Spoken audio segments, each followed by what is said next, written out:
Tell them, I said personally, I said thank you. Tell them, Invictus. Nag-isip ako, ano nga ba, sir, ang Invictus? Kasi ang ganda ng mensahe dito ni Pangulong Duterte eh. Kasi ang Invictus, Latin words yan, na pinapakahulugan sa isang undefeated or unconquerable, yung hindi kayang talunin. Ito ay nagsisimbolize, yung Invictus ay nagsisimbolize ng isang lakas, power. Ibig sabihin, ipinararating ng ating Pangulong Duterte na siya'y Invictus, na siya'y malakas at hindi kayang talunin, undefeated, unconquerable, hindi kayang talunin. At siya'y merong malakas na espiritu para harapin ang lahat ng nangyayari sa kanya, maging sa ating bansa. Kaya gusto niyang iparating sa mga mamayang Pilipino, kasama na ikaw, kasama na ako, eh siya'y Invictus, siya'y hindi kayang talunin. Tama naman, di ba? Bagamat siya'y nakakulong, malayo sa atin, nasa dahig, patuloy siyang lumalaban. At patuloy siyang nagtitiwala na maraming nagmamahal sa kanya dahil ang kanyang ginawa ay isang kahanga-hanga. Isipin mo naman, naging payapa ang ating bansa. Nawala ang droga, nabawasan, hindi man naubos talaga, pero nabawasan. At maraming buhay na nabago. Kaya yung sinasabi nila na war on drug is a crime or isang malaking kasalanang nagawa ng ating Pangulo, wrong! A big wrong! Ang war on drugs ng ating Pangulong Duterte ay simbolo ng isang pagbabago, simbolo ng isang kapayapaan, at simbolo ng isang sinseridad para magkaroon ng tunay na pagbabago at kapayapaan ang bansang Pilipinas. Yang war on drug ay malaki naging bahagi sa bansang Pilipinas na naging epektibo. Hindi naman lahat umayaw sa war on drug. Ang daming nagpasalamat nang dahil sa tokhang, nang dahil sa war on drugs, sila'y nagbago. Yung iba naging mga OFW, yung iba naging mga successful negosyante.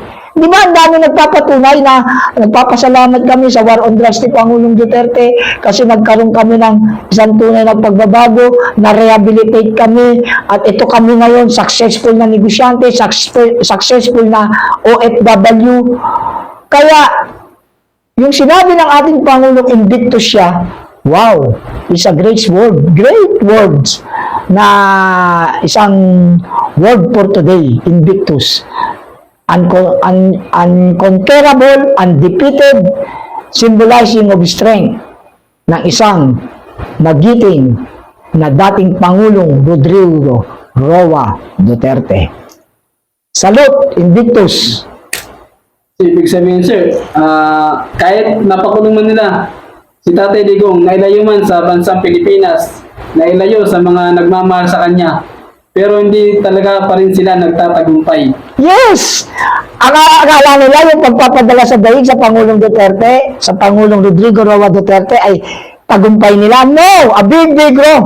Doon lalong minahal ng mga mamayang Pilipino ang pamilya Duterte, especially ang dating Pangulong Rodrigo Roa Duterte. Yun ang akala nila. Tagumpay ang paggawa nila na nadala nila sa daig. No. Nakita ng mga mamayang Pilipino kung gaano kayo kasama ang pamahalaang ito. At lalong minahal ng mga mamayang Pilipino ang dating Pangulong Rodrigo Roa Duterte dahil yung ginawa mo ay hindi katanggap-tanggap sa prinsipyo ng isang tunay na mamamayang Pilipino. So sir, bilang balik na ako sa una na dating loyalista. Yes. Dating loyalista na minahal si former President Rodrigo Roa Duterte. So nung kampanya, sir, nakikita na kita eh. Talagang sumisigaw kayo ng kampanya na suporta for BBM Sara. Yes. Sir, no? Totoo yun. Ano po ang nangyari? Kasi nakwento na yung iba dati. Pero baka mayroon pa kayong na hindi nagkikwento na ikidinismayan nyo sa administrasyong Marcos. At siyempre, realista kayo nung wala pa nun sa tatay eh, di ba? Sa tatay talaga. Tatay pa. Ano ang pagkakaiba ng pagka-loyalista nyo sa tatay at sa pag ayaw nyo na dito sa anak? Ang pagiging loyalista ko sa ama, actually, tulad ng sinabi ko, meron dito kasing for clarification and correction. Hindi po ako talaga loyalista ng tatay dahil siya ay si Pangulong Ferdinand Emmanuel Edralin Marcos. No. Loyalista ako ni Ferdinand Emmanuel Edralin Marcos ay dahil sa kanyang mga makabayang ginawa.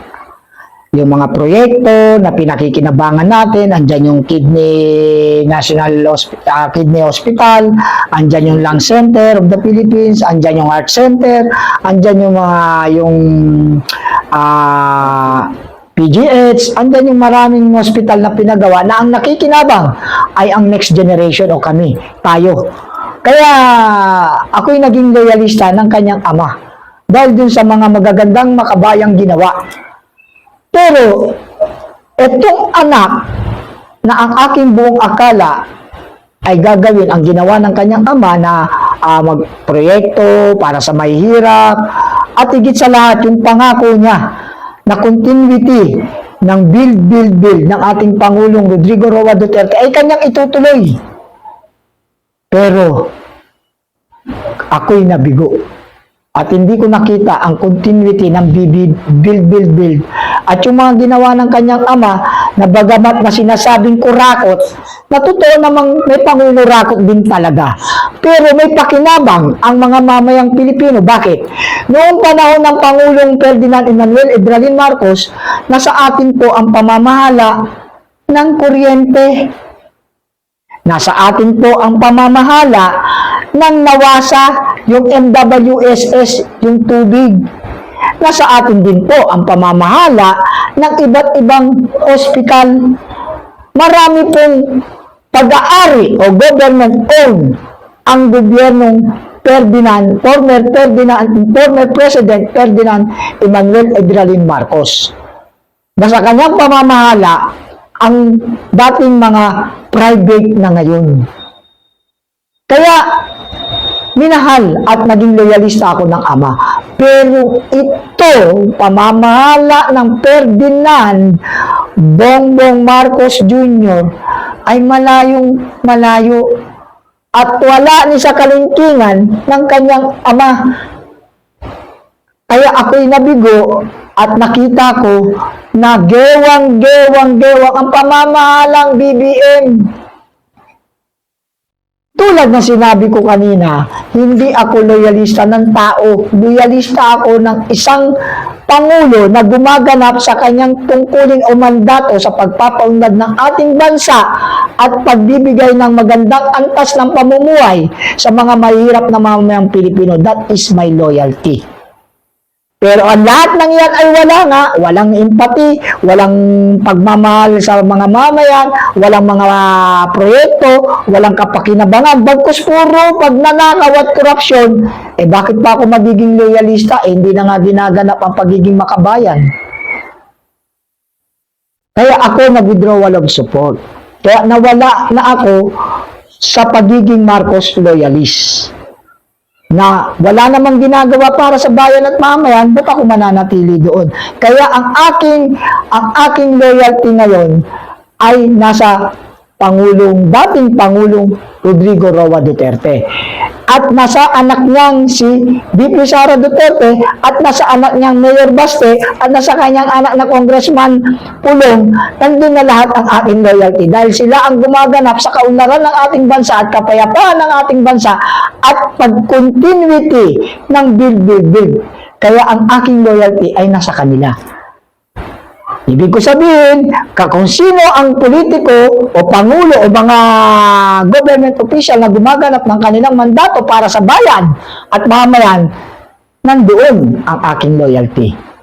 Pero pag sila ay gumawa ng hindi maganda at ang bansa at ang mamamayan ay napabayaan, I withdrawal of support again.